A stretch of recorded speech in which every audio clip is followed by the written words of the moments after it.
isn't working. No? It's just ripping up. That's not going to come out. I wonder if it's glued down.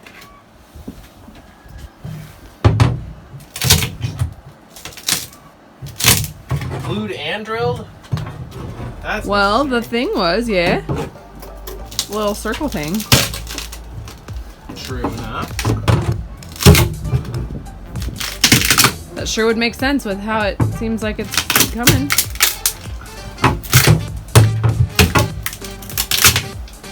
Maybe this isn't gonna work.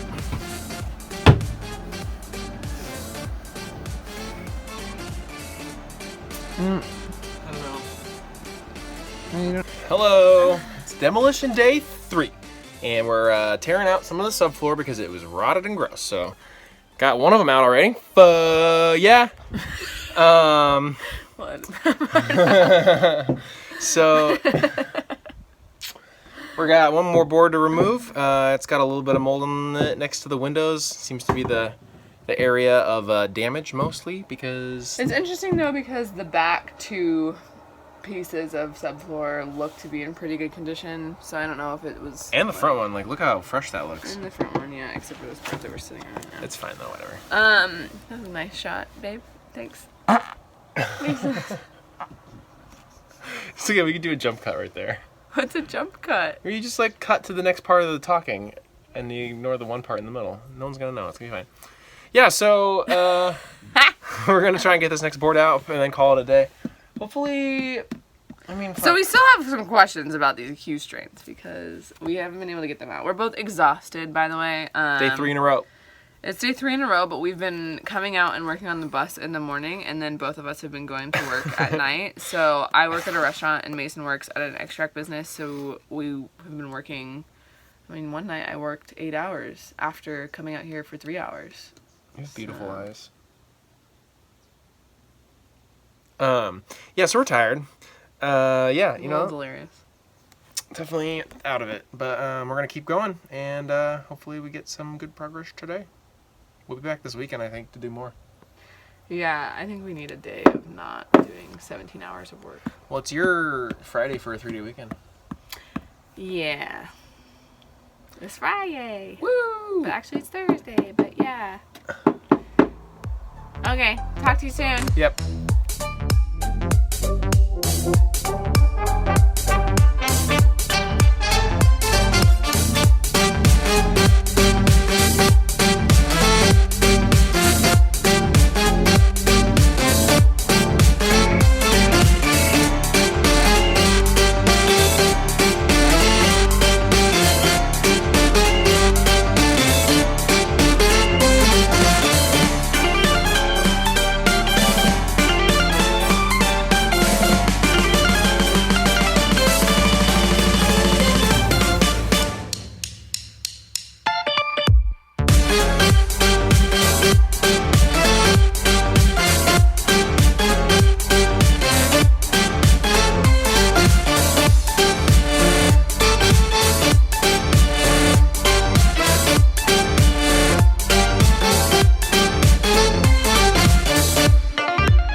Hi guys, so we're gonna be on day 4 now of demo.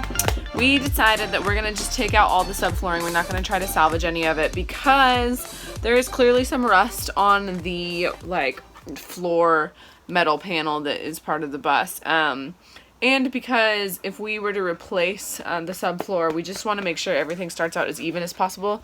We also think that we'll be able to drill out the q-straints if we take out all the wood paneling floor. So I think that that's what I'm going to work on. Mason's at work tonight. I happened to get today off work. So I'm going to be working into the night. It's just me and Summit here today. Hi, doggo. So yeah, I'm going to see how much I can get done without him.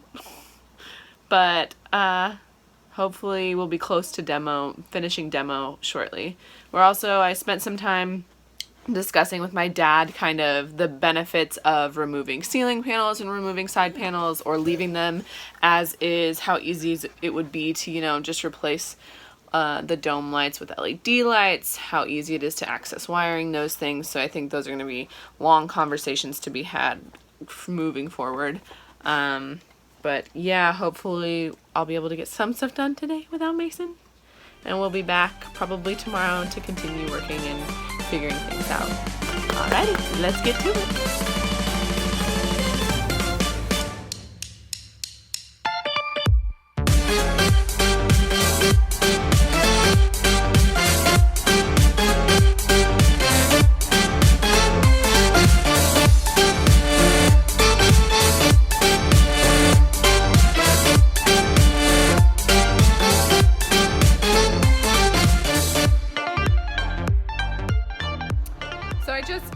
Finished, and by finished I mean my power drill started to die and it just got dark quicker than I anticipated. I got one additional subfloor panel out and Summit was being a psycho, like literally psycho. So frustrating. I love her to death, but no one told me raising a puppy would be so hard. Anyway, sorry Mace, I got as much done as I could, and then we'll be back tomorrow. Gotta go at it.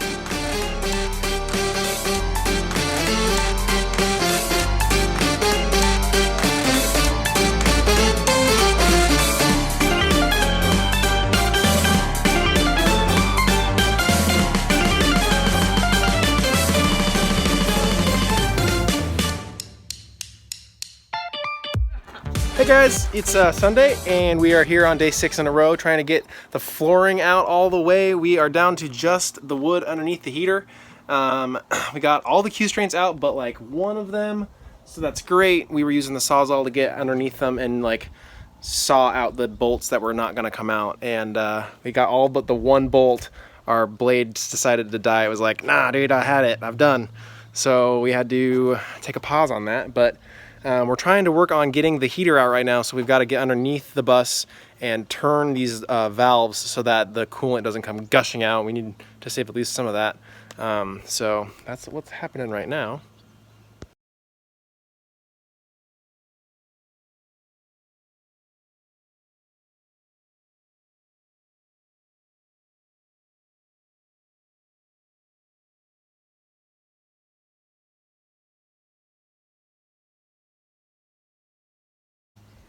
So as Mason was saying, what we're working on today is taking the heater out. So we've had a lot of trouble finding information on this online.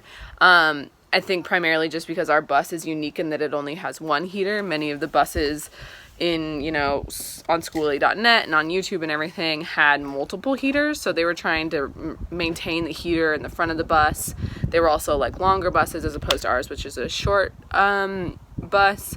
So with that being said, we had to figure out two things: how to disconnect the coolant lines that are running to the heater in the back of the bus and how to disconnect the wiring. So we thought that that was going to be a big challenge, finding the wires. We thought we had to follow them all the way up to the circuit board in the front of the bus, but it turns out that there was a easy clippable connection right in the heater. So we just unclipped that. We just had to take like the metal framing off to find where that was and unclipped it. The other thing that we're gonna have to do is, like Mason was saying, undo the valves, and then we have to cut the coolant lines. There are two that run somewhat parallel, and then we have to loop them back into each other using elbows and then cutting a piece of pipe and then connecting that piece of pipe with pipe clamps to another elbow so that it becomes kind of like a U shape. And we will show you that process as soon as it's done, but before we go buy the hardware for it, we're going to cut it apart and drain it so that we know exactly, we can take pipe in with us to the store, know exactly what size pipe we're going to use to and what size hardware we need to create that loop back into the system.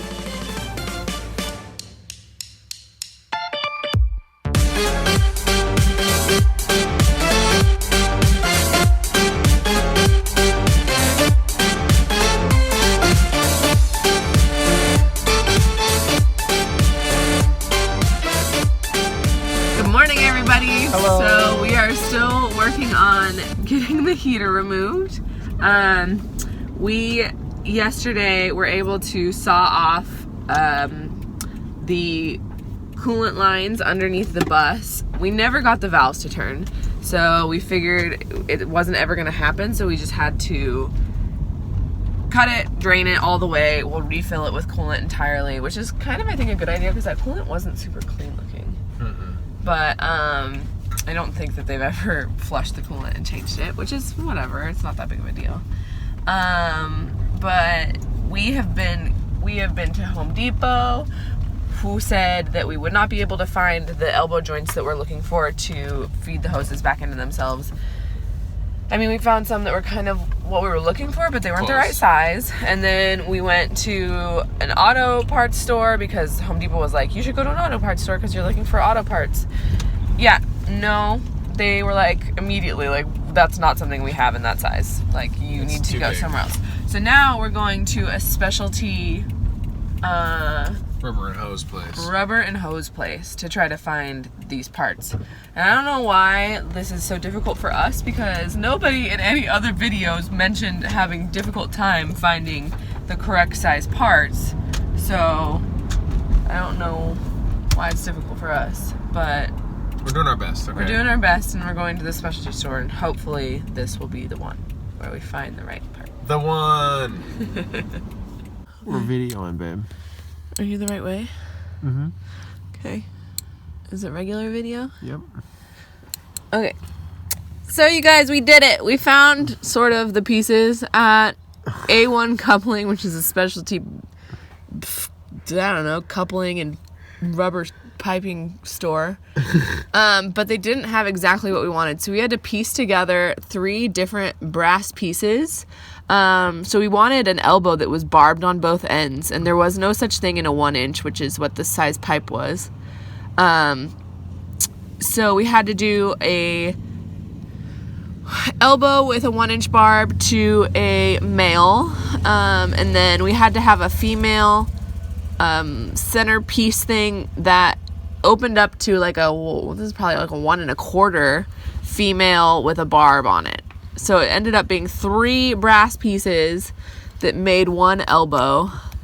And now we're just putting these, what are these things called? O-rings. No, they're not called O-rings. He said O-ring. Dad did? Mm-hmm. Okay, well, we're putting these O-rings, which is not what they're called. I think they're called pipe brackets or something like that, on the ends. The O-rings just makes me think of earrings. O-rings makes me think of onion rings. Can you, wait, help. Help. You got it? No, you don't have a better angle. Hold on. No, you can't do it that way, baby. Mason, stop it. I tightened it a little bit with my fingers.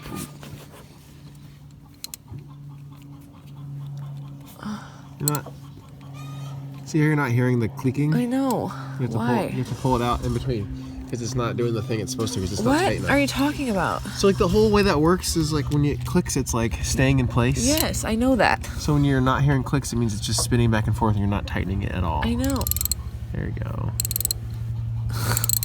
I know how the socket wrench works, baby. Alright. I just didn't understand why it was not working the way it was supposed to. Me neither. Okay, anyway. So, these brass pieces that we put together to make these elbows were very expensive. We do not recommend doing it this way. What we found out after the fact is that if we would have cut the piping in front of the valves, the pipe that runs from the front of the valves to the engine is clearly a smaller pipe, and like is a 3/4 inch, it looks like to me, which would have normal. There are absolutely pieces that we found at Home Depot that were barbed on both ends, elbows that were 3/4 inch, and that would have been way easier and less expensive. Yes. So in the future, we will choose to do that on our next bus conversion. I'm not kidding, baby. That might be a thing. 5 dogs and 3 kids. Yeah, and we're gonna get a long bus in the next one. Maybe. Right? Yeah. Okay, cool.